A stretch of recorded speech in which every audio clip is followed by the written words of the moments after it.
আমার আব্বা বলে, না রে বাবা, কবুল হইছে তোমার কপাল, আমি কেমনে যাবো?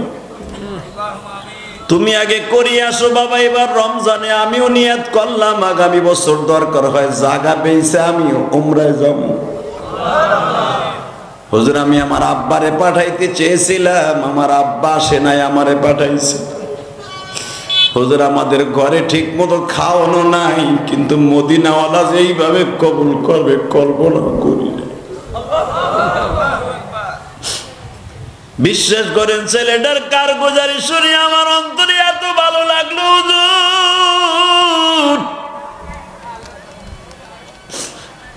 ছেলেটার আমি বললাম, যাও যাও, কারো হজ কবুল না হলো তোমারটা হবে। আমি আপনাদের সামনে একটা কাজের বুয়ার ইতিহাস তুলে ধরি গো বাবা। আপনারা ঢাকার তেজগাঁয়ের নাম শুনছেন কিনা? মারহাবা বলেন। এই তেজগাঁও পার হলে বাবা সামনে গুলশান বনানীর নাম শুনছেন কিনা? একটা কাজের বুয়া বাসায় কাজ করতো, আমার মায়েরা শুনে নিবেন মা। বাসায় কাজ করতো, হজের আর মাত্র 19 দিন বাকি আছে। বনানীর একজন শিল্পপতি স্ত্রী, স্বামী স্ত্রী হজে যাবে। কাজের বুয়ারে বলছে, ও রাবেয়ার মা, আমার এহরামের কাপড় 4টা ধুইয়া দাও, কারণ 4টা কাপড় অর্থাৎ 2 সেট এহরামের কাপড়। ওই কাজের বুয়া সাবধানে বাবা, কাজের বুয়াটা সাবান দিয়া এহরামের কাপড়টা ধুইতেছে। বাজান, ওই এহরামের কাপড় ধোয়া পানির সাথে চোখের পানিও গড়ায় গড়ায় পড়তেছে। কাজের বুয়া বালতির মধ্যে নিয়ে যখন এহরামের কাপড়টা ধুইতেছে, চোখের পানি বালতির মধ্যে পড়ে আর বলে, মালিক রে, আমার মালিকের টাকা আছে, তোমার মক্কা মদিনা দেখতে।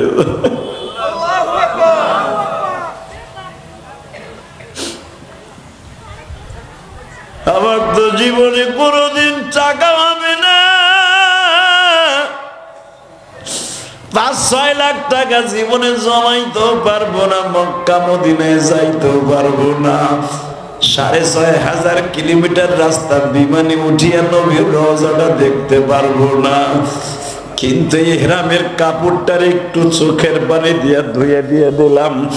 আল্লাহ, আমার এই পানিটা তো অন্তত রসুলের রওজায় যাবে, এই ইহরামের কাপড়টা তো মক্কায় যাবে। ইহরামের কাপড়ের সাথে আমার চোখের পানি লাগাইলাম। আমি একজন কাজের বুয়া, গরিব মহিলা।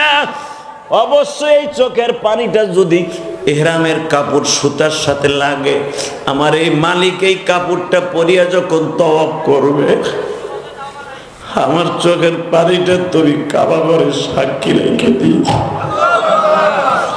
কাজের বুয়া এইভাবে কানছে আর সুন্দর করে বাবা এহরামের কাপড়টারে ধুইয়া শুকাইছে।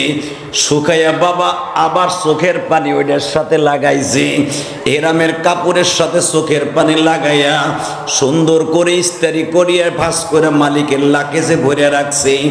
বাজান, এখন আমার দিকে তাকাই আপনিও কাঁদবেন। 4 দিনের মাথায় হঠাৎ করে কাজের বুয়া বলতাছে, ও আমার মালিক, বলো না বেয়ার মা, আমার 1 মাসের ছুটি দেন। সুবহানাল্লাহ বলেন না? আপনারা তো হজে যাবেন, 40 দিন লাগবে, আমার 1 মাসের ছুটি দেন, আমার একটু কাজ আছে। 4 দিনের মাথায় মালিক বলতেছে, তুই 1 মাসের ছুটি, ঠিক আছে, আমরা যখন হজে যাইতেছি তোর তো আর বেশি কাজে লাগবে না। কাজের বউ তো আর একটা আছে, যা তুই 1 মাসের ছুটি নিয়ে কি তোর মাইয়া ঠেয়ে বিয়ে দিবি গ্রামে যায় মমিন সিং বাড়ি, যা করি করবো, আমার 1 মাসের ছুটি দেন। মারহাবা কোন। আমি ইলিয়াস রহমান জিহাদি জীবনের প্রথম হজে যে বছর যাই, আমার কাছে কোনো টাকা ছিল না, আমার পরে হজ খরচ ছিল না। আমি আপনাকে দিয়ে বুঝাইতেছি, হজ করতে টাকা লাগে না। মারহাবা বললেন না? আমার জীবনে প্রথম যে বছর হজে যায় 2004 সালে, তাহলে আজ থেকে কত বছর আগে? 2004 সালে আমার জীবনের প্রথম হজ করি। এরপরে তো আল্লাহ আমাকে 17-18 বার মক্কা মদিনা নিয়েছে। কিন্তু জীবনে প্রথম যেই বছর হজে যায়, উলামা ইকরাম আপনাকে একটা আমল শিখাই দিয়ে যায়। হজ করতে টাকা লাগে না, কপাল লাগে আর ইশক লাগে, প্রেম লাগে। আমার কাছে মাত্র 25,000 টাকা ছিল। তখন হজে যাইতে লাগতো 80 থেকে 90,000 টাকা 2004 সালে। কিন্তু আমার কাছে আসছিল কত 25,000 টাকা ছিল মাত্র। এইটা বেতন পায়া পায়া ইমামতি করে এক জায়গায় করছি।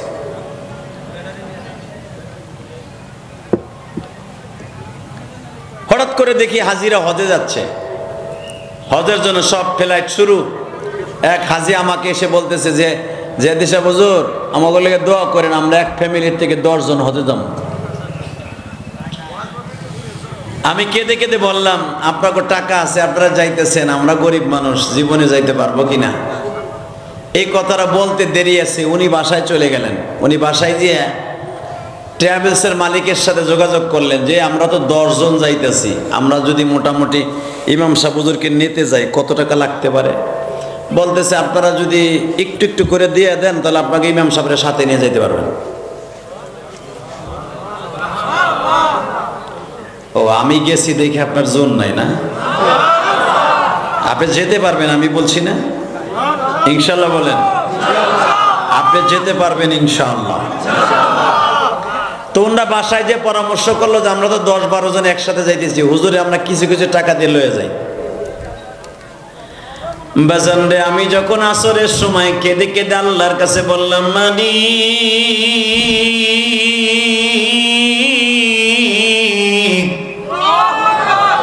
প্রতিদিন মাগরিবের সময় আসরের সময় বিমানগুলি কাবার দিকে রওনা দেয়। সৌদি বিমানগুলা যখন রওনা দেয় গো বাবা, পশ্চিম দিকে রওনা দেয়। আমাদের দেখবেন আপনাদের এই দিক দিয়ে যখন বিমানগুলা এই দিকে যায় পশ্চিম দিকে, মনে করবেন এরা সত্যিকারে এখন কাবায় যায়। কারণ পশ্চিম দিকের বিমানগুলা বাবা সৌদি আরব ছাড়া অধিকাংশ কোন জায়গায় যায় না। যখন ওই বিমানগুলা দেখতাম গো বাবা, চোখের পানি ফেলায় কাঁদতাম আর বলতাম, মালিক রে, জীবনে কি একটা বার মক্কা মদিনা নিবা না। আমার রংপুরের ভাইরা ভালো করে বুঝবেন, পাগলা পীরের ভাইরা,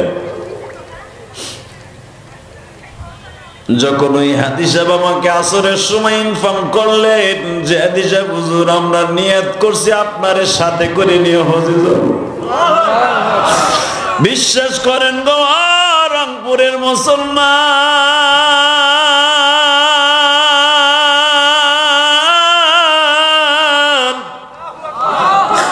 মনের আশা মনে লইয়া, মনের আশা মনে লইয়া মৌলারে ডাক দিলাম, আল্লাহ আমায় কবুল করবে, জীবনেও ভাবি নাই।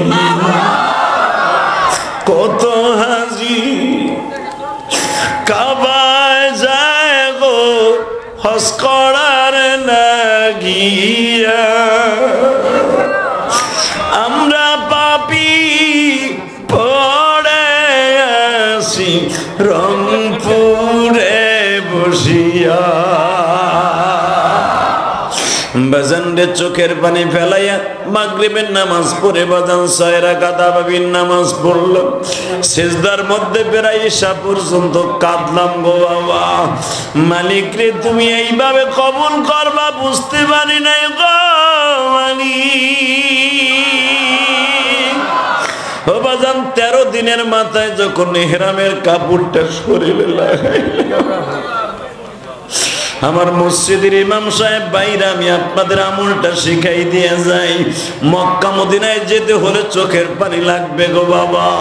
এখন এই হজের হাজিরা হাজাইতেছে, তুমি এখন চোখের পানি ফেলাইয়া আমার মওলার একটা ডাক দেয়া বলবা, মালিক তোমার নবীর কথা শুনলাম ওয়াজের মাঠে, আলেম ওলামার মুখে শুনিয়া কান্দি। তোমার নবীর দেশটা জীবনে দেখিনি। তুমি না একবার বলছো আমার এই দেশে যারা একবার আসবে তাদের জীবনের সব গুনাহগুলো মাফ করে দিব। ওই দেশে আমার জাতির পিতা ইব্রাহিম আসছে। ওয়া ইদ ইয়ারফাউ ইব্রাহিমুল কওয়াইদা মিনাল বাইতি ওয়া ইসমাঈল।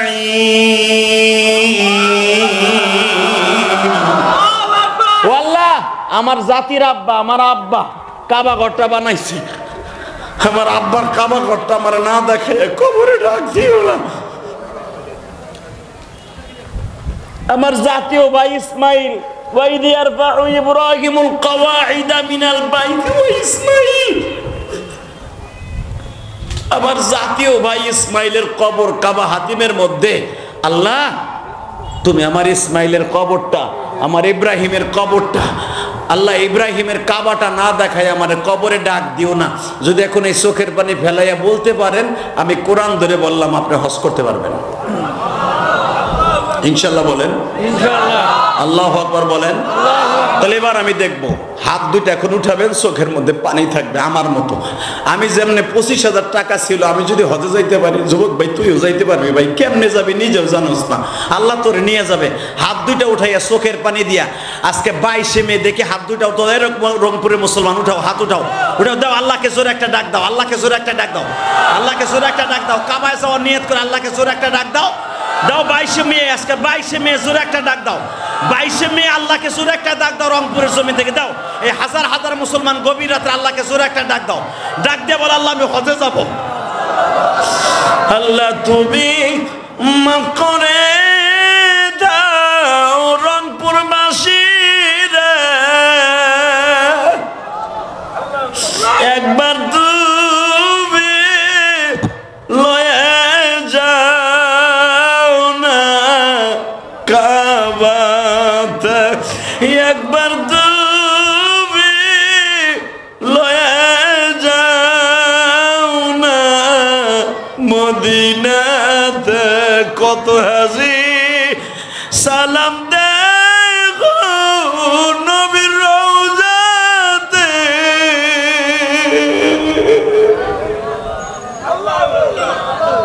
আল্লাহ দেখো কারা কাঁদে, আল্লাহ দেখো না কারা কাঁদে।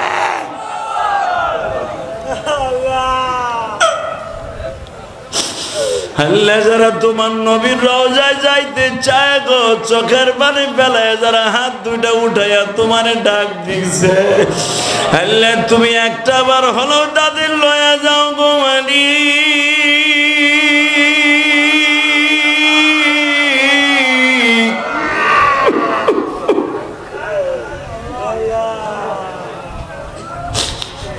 আল্লাহ এরা গরিব মানুষ, আল্লাহ যাবার তৌফিক নাই, তুমি ধনী বানাইতে সময় লাগে না আল্লাহ। আল্লাহ অনেক সৌদি প্রবাসী আছে সৌদি আরবে, এই গ্রামে আল্লাহ আমি জানি, ওই সৌদি প্রবাসী যেন ডাক দিয়ে বলে, আব্বা আম্মা তোমাকে আগামী বছর আমি হজ করব, হজ করাবো। আল্লাহ এইভাবে প্রত্যেকটা প্রবাসীর বাবা মাকে হজ করার তৌফিক দান করো আল্লাহ। নামান হাত।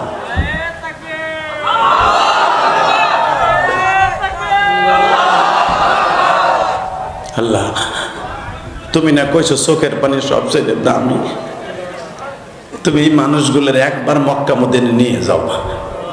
আমি মুসাফির দোয়া করে দিয়ে গেলাম, আল্লাহ এই গরমের মধ্যে এরা বসে আছে, এদের সবাইকে মাফ করে দাও আল্লাহ। চোখের পানির উসিলায় একবার মক্কা মদিনায় নিয়ে যাও। জোরে কোন আমিন। যাওয়ার নিয়ত আছে না বাবা? মারহাবা বলেন। আমার আব্বা জান, আপনার আব্বা জান এই কাবা ঘরটা বানাইছে।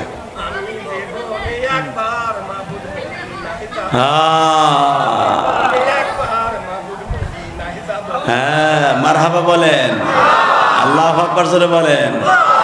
আমি জীবনে একবার মওলা মদিনা যাব, আমি মদিনা যাব, মদিনা যাব, আমি জীবনে একবার মওলা মদিনা যাব। বাজানরে আমি শুধু আপনাদের খিদমতে আরজ করতে চাই, আল্লাহর কাছে যদি চাওয়ার মতো চায় পাওয়া যায় কি যায় না? যায়। আল্লাহু আকবার, আল্লাহু আকবার। আমার চাইতে গুনাহগার এই মাহফিলে কেউ নাই। জুনায়েদ বাগদাদিরে গাছে সালাম দিত, গাছে। যেরকম আল্লাহু আকবার। কিসে সালাম দিত? বনের হরিণে সালাম দিত। এই জুনায়েদ বাগদাদি বলতো, আমার মতো কুকুর, আমার মতো নিকৃষ্ট কেউ নাই যদি ঈমান না নিয়ে মৃত্যুবরণ করি। হালাকে জুনায়েদ বাগদাদির মতো জানোয়ার পৃথিবীতে একটাও ছিল না। আপনি শুনলে আশ্চর্য হয়ে যাবেন, জুনায়েদের মতো এত পাপ আপনারা কেউ এখানে করেন নাই। সে যদি পৃথিবীতে সবচেয়ে বড় ওলিদের কাতারে একজন হতে, আপনার আমার নামটা আজকে ওলিদের খাতা হতে পারে ইনশাআল্লাহ। বলেন ইনশাআল্লাহ। জুনায়েদ বাগদাদি ও নবীর প্রেম ছিল তার অন্তর অনেক বেশি। যেরকম মারহাবা। জুনায়েদ বাগদাদি ওই জামানার সবচেয়ে বড় কুস্তিবিদ ছিল। কুস্তিবিদ, কুস্তিবিদ চিনেন? হ্যাঁ, জুনায়েদের কুস্তিদের খেলোয়াড়ে কেউ পিঠ জমিনে ঠেকাইতে পারতো না, এত কুস্তির দিক দিয়ে এক নাম্বার ছিল, সারা পৃথিবীতে এক নাম্বার ছিল। তো জুনায়েদ বাগদাদি আগামীকালকে কুস্তি লাগবে। বসে বাবা, বো এ বেটা, বো ওইখানে, বো এ দাঁড়ায় আছে কেন? মগা তুই বসে বড় মগা, আর এক মগা খা দাঁড়ায় দাঁড়ায় হাসতেছে। মারহাবা বলেন। কষ্ট হইতেছে আপনাদের? আর মাত্র 10 থেকে 15 মিনিট কথা বলবো। শোনেন শোনেন, আমার কথা শেষ করতে দেন। ঠিক আছে, আমি 1 ঘন্টাই করব ইনশাল্লাহ। বলেন। শর্তে একটা, সেই শর্তটা হলো যে উঠতে যাবে ওর লুঙ্গি টেনে ধরবেন। আমি এত কষ্ট করে আসছি অসুস্থ শরীর লইয়া, আপনি চলে যাবেন, এটা হইতে পারে? আমি চাই আপনি একবার মদিনায় যান। বলেন আমি জীবনে একবার মদিনায় যাব। বলেন আমি জীবনে একবার। ইনশাল্লাহ নিয়ত আছে তো? ইনশাল্লাহ। তাহলে আমি বলে গেলাম, এই কোরআন ধরে আপনি যেতে পারবেন ইনশাআল্লাহ। এই যুবক, তুই যেতে পারবি, তুই তাড়াতাড়ি যেতে পারবি। যারা স্টুডেন্ট আছো, ছাত্র আছো, তুই দেখবি ইনশাআল্লাহ তোর যৌবন কালী মক্কা মদিনায় যেতে পারবি যদি তোর নিয়ত আজকে ভালো থাকে। আর মুসাফিরের দোয়া যদি কবুল হয়, বিশেষ করে তালিবুল ইলম যারা আছো, তোমরা চোখের পানি ফেলাই ফেলাই কানবা, খুব তাড়াতাড়ি মক্কা মদিনা যেতে পারবা। মারহাবা বলতে পারলেন না? আমি আপনাকে দেখাই দিই। এই যে আমার সাথে এই যে রমজানে একটা তালবে ইলম ছিল, আমি বললাম তুই উমরা এলি কেমনে আমার সাথে? তুই উমরায় কেমনে আসলি? একই বিমানে যাইতেছি।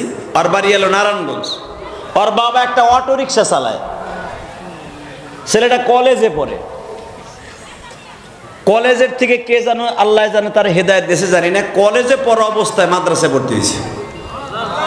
ওই যে নৈশ মাদ্রাসা আছে না, রাত্রে ক্লাস হয়, ওই মাদ্রাসাও পড়ে কলেজেও পড়ে। তা আমরা একসাথে উমরা করছি এই বছর, আলহামদুলিল্লাহ বলেন। যুবকটার বয়স 22 কি 23 হবে। তা আমি জিজ্ঞেস করলাম, তুই এই কম বয়সে আমার এইভাবে এক বিমানে আসলাম কেমনে? তখন এই ছেলেটা আমার হাত ধরে কান্দার বলে, যে দিশা হুজুর, আমি আপনাদের মতো বক্তার ওয়াজ শুনে ভাবতাম আমিও মদিনায় যাব। ওই যে আমার ওই ভাইজান যেরকম ভাবে বলে, আমি জীবনে একবার মদিনায় যাব। হুজুর আমি ওয়াজের মাঠে বইয়া ভাবতাম, হুজুর যখন মক্কা মদিনার কথা ওয়াজ করতো, তখন আমি ভাবতাম, আল্লাহ হুজুর, আমি যখন ক্লাস 7-এ পড়ি, তখন এক হুজুর আমাদের এখানে ওয়াজ করতে আসছিল, আমাকে গ্রাম মহল্লায়, নারায়ণগঞ্জ চাষারা আমাকে ঈদগাহ মাঠে ওয়াজ করতে আসছিল। হুজুর বলছিল অতি তাড়াতাড়ি হজে যাইতে পারবেন একটা আমল করলে, সেটা হলো বেশি বেশি করে কাঁদবেন আর বেশি বেশি করে দুরূদ পড়বেন। হুজুর আমি ক্লাস 7-এর বছর থেকে আমি প্রতিদিন দুরূদ পড়ি, আমি একটা দিনও মিস করি নাই, আমি প্রতিদিন 1000 বার করে দুরূদ পড়ি। আমি আশ্চর্য হয়ে গেলাম যে কলেজের পোলা মাদ্রাসায় ভর্তি হয়ে 1000 বার দুরূদ শরীফ পড়স, তুই করস কি? বলে হুজুর আমি টিউশনি করি আর বাপ অটো রিক্সা চালায়। এই কথা বললে আমার হাত ধরে কান্দে দিছে। এই যে এবার রমজানে, এটা বাজে কোনো গল্প না, আমি আমার আমলের কথা, ওই ছেলেটার কথা বলতেছি। হুজুর আমি টিউশনি করতাম, টিউশনির পয়সা মাঝে আমি 5000-7000 টাকা টিউশনিতে পাইতাম। আমি আব্বা আম্মারও দিতাম আর আমি কিছু কিছু জমাইতাম। জমাই হুজুর আমার 1 লাখ টাকা হয়েছে। তারপরে হঠাৎ আমি আমার আব্বার একদিন বলছি, আব্বা আমি উমরায় যাব।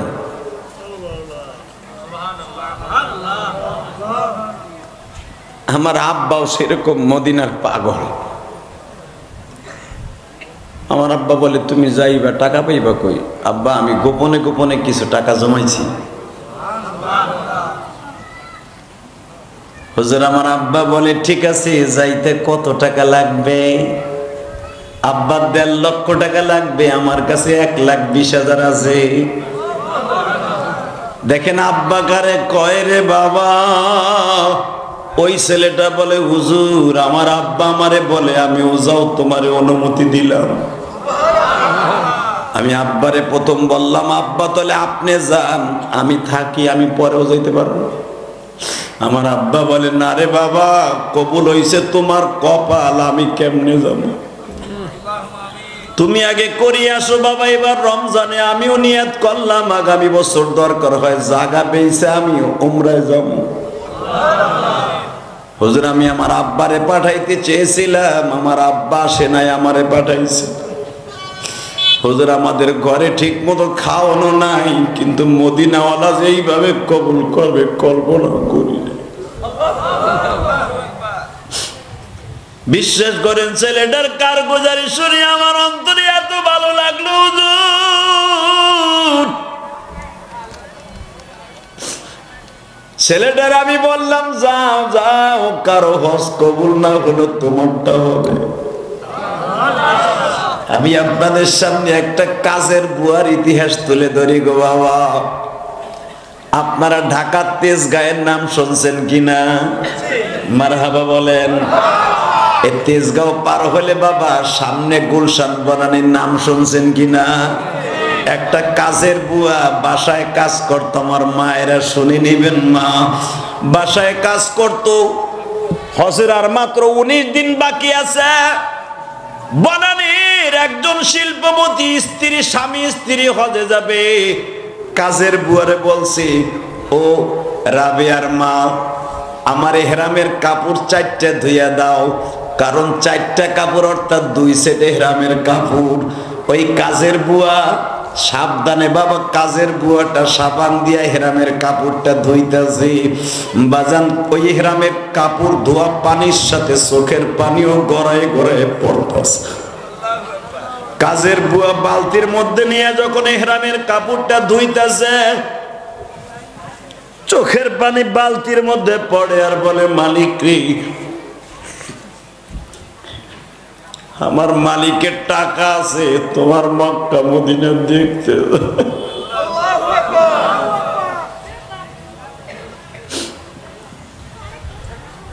আমার তো জীবনে কোনোদিন টাকা হবে না। 5-6 লাখ টাকা জীবনে জমাইতেও পারবো না, মক্কা মদিনায় যাইতেও পারবো না। 6,500 কিলোমিটার রাস্তা বিমানে উঠিয়া নবীর রওজাটা দেখতে পারবো না। কিন্তু ইহরামের কাপড়টার একটু চোখের পানি দিয়া ধুয়ে দিয়ে দিলাম। আল্লাহ আমার এই পানিটা তো অন্তত রসুলের রওজায় যাবে, এই ইহরামের কাপড়টা তো মক্কায় যাবে। ইহরামের কাপড়ের সাথে আমার চোখের পানি লাগাইলাম। আমি একজন কাজের বুয়া, গরিব মহিলা।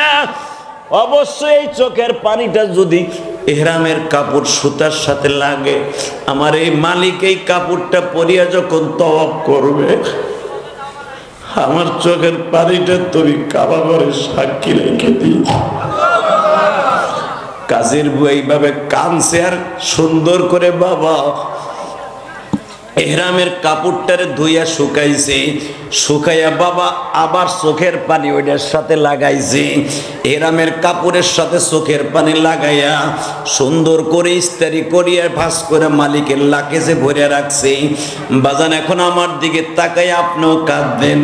4 দিনের মাথায় হঠাৎ করে কাজের বুয়া বলতাছে, ও আমার মালিক, বলো রাবেয়ার মা, আমার 1 মাসের ছুটি দেন। সুবহানাল্লাহ বলেন না? আপনারা তো হজে যাবেন, 40 দিন লাগবে, আমার 1 মাসের ছুটি দেন, আমার একটু কাজ আছে। 4 দিনের মাথায় মালিক বলতেছে তুই 1 মাসের ছুটি নিবি, ঠিক আছে আমরা যখন হজে যাইতেছি তোর তো আর বেশি কাজে লাগবে না, কাজের বউ তো আর একটা আছে, যা তুই 1 মাসের ছুটি নিয়ে কি তোর মাইয়া ঠেয়ে বিয়ে দিবি গ্রামে যায় মমিন সিং বাড়ি, যা করি করবো আমার 1 মাসের ছুটি দেন। মারহাবা কোন বাজান রে 1 মাসের বেতন অগ্রিম লইয়া গেছে গা। হেরা হজে যাওয়ার আগেই কাজের বুয়া নাই। মালিক আর মালিকের বউ যখন তওয়াফ শেষ করে বাবা আব্দুল আজিজ গেট দিয়ে 1 নাম্বার গেট দিয়ে যখন বাইর হইতেছি, হঠাৎ করে দেখি সাদা বোরকা পরা আমাকে কাজের বুয়ার মতো দেখা যায়। মালিকের বউ কয় দেহ হতেই যে আমাকে রাবেয়ার মা না, হ্যাঁ রাবেয়ার মা করতে বউ, আরে আগায় দেখো না একটু।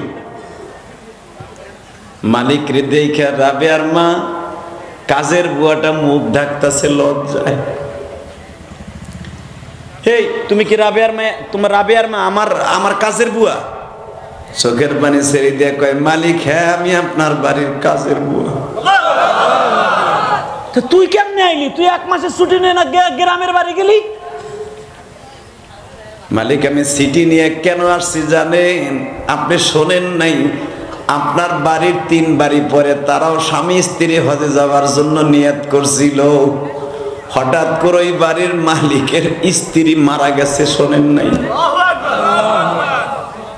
হ আমি 2 বাসায় কাজ করতাম, আপনার বাসায় আর ওই বাসায়।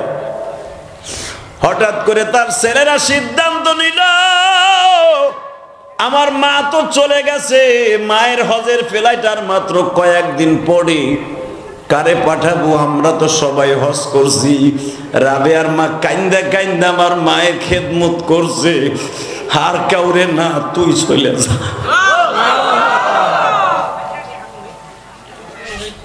ওই বাসার মালিক গোলাম মোস্তফা নাম ছিল বাবা, বানানো কোনো কথা নাই। গোলাম মোস্তফা কান্দে আর কয় রাবেয়ার মা তুই কেমনে আমার মওলার সাথে যোগাযোগ করলি একটু বইলা দে না। ও মালিক আমি কেমনে কবুল হয়েছে আমি এইটাই বুঝছি, আমার জীবনে এইটাই সবচাইতে বড় আমল। আমি যখনই দেখতাম আপনার আত্মীয়র মধ্যে কেউ হজে যাবে, আমি যাই নামাজের মধ্যে মনে হয় ওই দোয়া কবুল হয় নাই, দোয়া কবুল হয়েছে আপনার ইহরামের কাপড়ের মধ্যে আমার চোখের পানি আছে। কেমনে কেমনে কত কত? আপনি না আমারে কইছিলেন ইহরামের কাপড়টা একটু ধুইয়া দিয়ে ইস্ত্রি করে রাখ, আমরা আর মাত্র 21 দিন পরে হজে যাব। ও মালিক আমি আপনার ইহরামের কাপড়টা ধুইতে যাইয়া কানছি, শুকাইয়া যখন আনছি ইস্তারি করার পরে আবার চোখের পানি দিয়ে আমি সাক্ষী রাখছি, কিন্তু আমার চোখের পানি যেইভাবে কবুল হবে আমি কোনোদিন কল্পনাও করি নাই রে মালিক।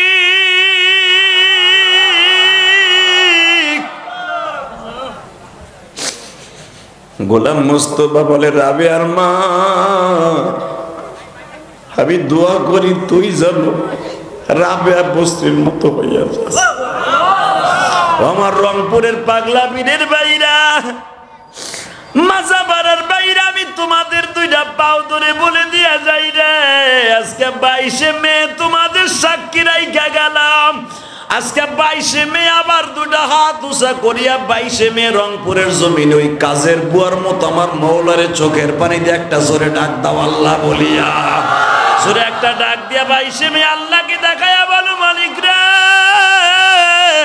হজে যাওয়ার জন্য এই যে দেখো এক পাগল দাঁড়ায় গেছে গো, তোমার নবীর পাগল।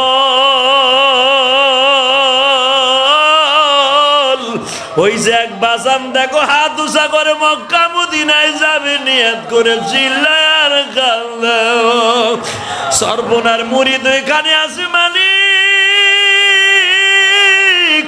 কার চোখের পানি এখন কবুল করবে আমি জানি না গো। এই গরমের মধ্যে 22শে মে এদের চোখের পানি গুলা 2024 সালকে সাক্ষী রাইখে গেলাম। আমি অসুস্থ শরীর লইয়া বলে গেলাম মালিক রে এদের একবার মক্কা মদিনায় লইয়া যাও না গো মালিক।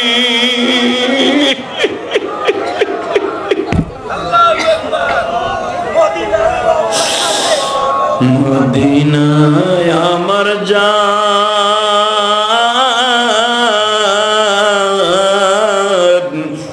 মদিনায় আমার প্রাণ। আল্লাহ এদের চোখের পানিগুলা কবুল করো না আল্লাহ। আল্লাহ ওই কাজের বুয়ার মধ্যে একবার লয়ে যাও না আল্লাহ, একবার লয়ে যাও। যুবক ভাইরা এবার আমার দিকে তাকাও, আল্লাহ কখন কার হেদায়েত দেবে কেউ জানে না। কথা বলেন না কেন? আল্লাহু আকবার জোরে বলেন তো। যুবক এখন কানবি।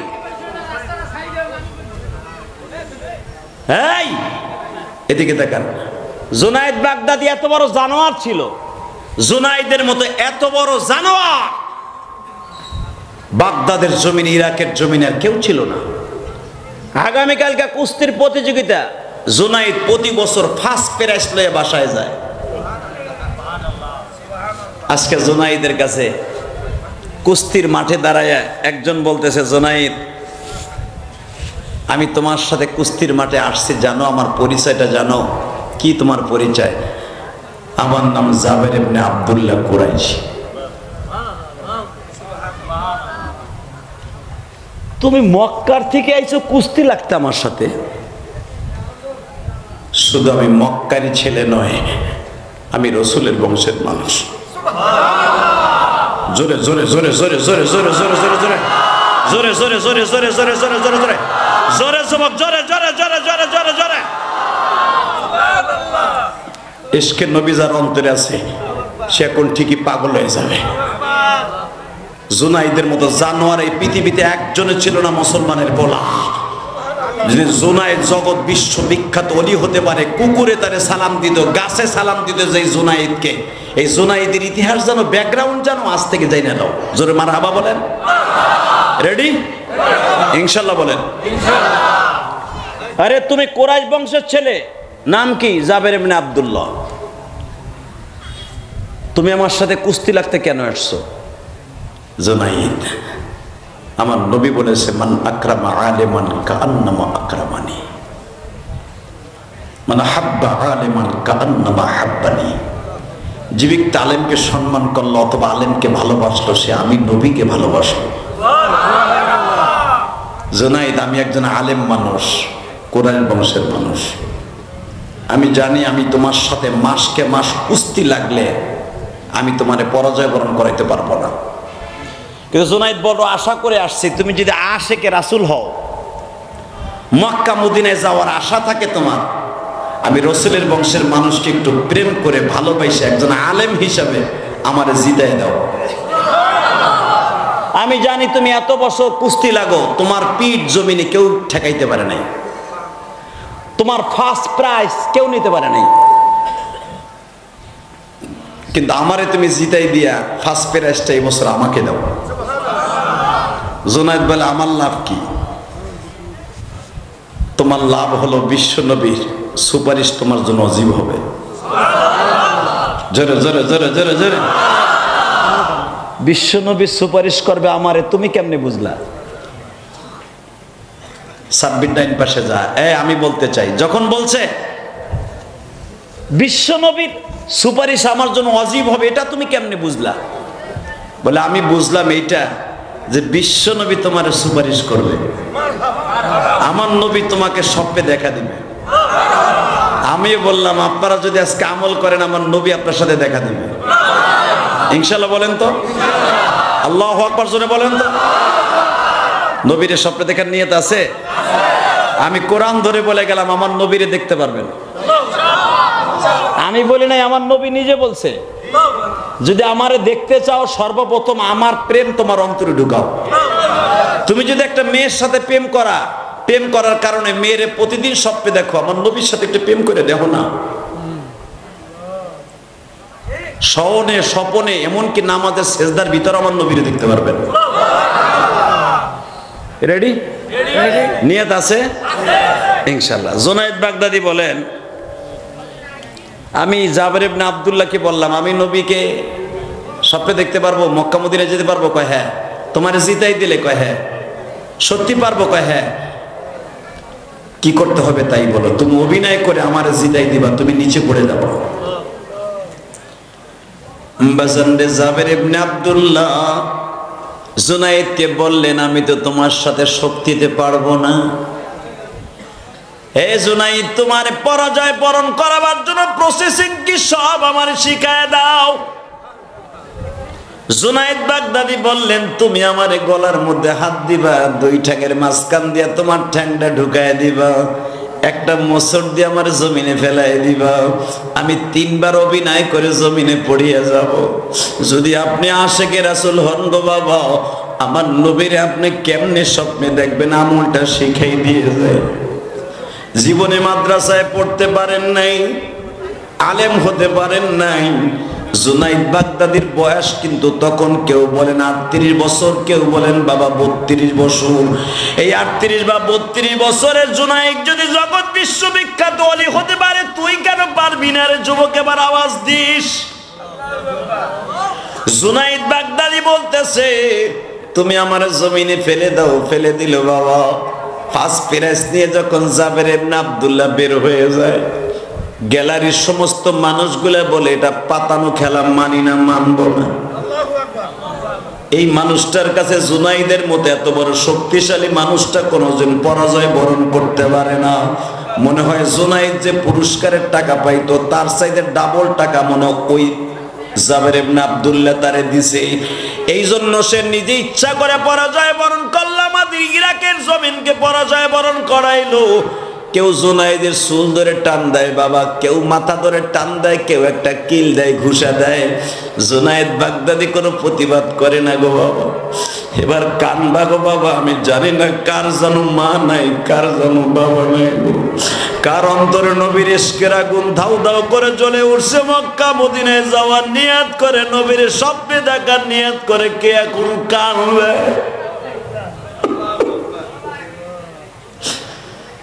কেউ যদি নবীর আশেক হয়ে যায়, আল্লাহর প্রেমিক হয়ে যায়, দুনিয়া কে তারে খারাপ বলুক ভালো বলুক, এদিকে তাকায় না বাবা। যেদিকে তাকায়, যেদার তাকাতা, যেদার নজর করতা হো তুই হে, তুই হে। যেদিকে তাকায় দেখে আল্লাহ আল্লাহ, যেদিকে তাকায় আর দেখে আমার নবী আর নবী। এই ডাক দাও, ডাক দাও, আল্লাহ কিছু একটা ডাক দাও, এই ডাক দাও, এই রংপুরে মুসলমান ডাক দাও, ডাক দাও, ডাক দাও, ডাক দাও। আল্লাহ দেখো তোমার পাগলগুলি যেদিকে তাকায় তোমারই দেখায়, তোমার নবীরই দেখে গো।